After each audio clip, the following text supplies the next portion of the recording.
পলক এবং জয়ের বিরুদ্ধে আজকে একইভাবে আজকে হাজিরার জন্য নির্ধারিত ছিল একজন আসামি, অর্থাৎ সজীব আহমেদ ওয়াজেদ জয়। তিনি পলাতক আছেন, সেই জন্য তাকে আদালতে হাজির হওয়ার জন্য পত্রিকায় বিজ্ঞপ্তি প্রকাশের জন্য নির্দেশ দেওয়া হয়েছে। আগামী 17ই ডিসেম্বর পত্রিকা বিজ্ঞপ্তি অন্তে এটাকে আবার রিপোর্ট আকারে দাখিল করার জন্য ট্রাইব্যুনালে দাখিল করার জন্য নির্দেশ দেওয়া হয়েছে। 17 তারিখে এটার উপরেও পরবর্তী আদেশ দেওয়া হবে। একটা বিষয় আসছে যে সজীব ওয়াজেদ জয় তো বাংলাদেশের নাগরিকত্ব ত্যাগ করেছেন, তাহলে কি হবে এখন? মানে তিনি তো বাংলাদেশের নাগরিক এখন আর নাই এবং তিনি নিজেও স্বীকার করেছেন।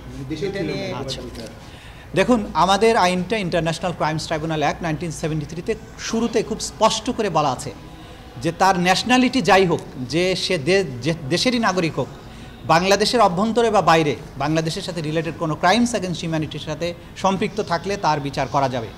সজীব ওয়াজেদ জয় বাংলাদেশে কখনো আসেন না, বিষয়টা তা না। তিনি বাংলাদেশের সরকারের নিযুক্ত একজন বিশেষ উপদেষ্টা, রাষ্ট্রের বেতনভুক্ত একজন কর্মকর্তা বা কর্মচারী, প্রজাতন্ত্রের কর্মচারী।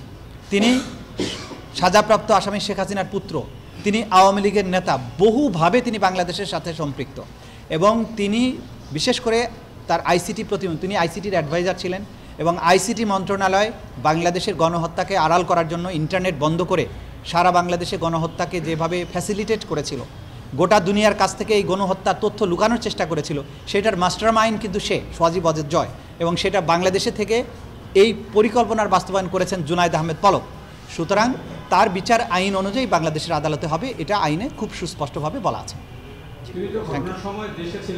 জরুরি না, ঘটনার সময় দেশে থাকা জরুরি না। ইন্টারনেট বন্ধের হুকুম দেয়া, মানুষকে হত্যার হুমকি দেয়া, এটা দেশের বাইরে থেকেও করা যাবে। এটা সব কিছু একদম অকাট্য ডকুমেন্ট আদালতে আছে। যখন সাক্ষ্যগুলো আদালতে আসতে থাকবে তখন আপনারা এক এক করে পরিষ্কার হবেন যে তাদের বিরুদ্ধে কী ধরনের সাক্ষ্য প্রমাণ আছে। সব কিছু আছে বলেই নিশ্চিত হয়েই প্রসিকিউশন তার বিরুদ্ধে ফর্মাল চার্জ দাখিল করেছে।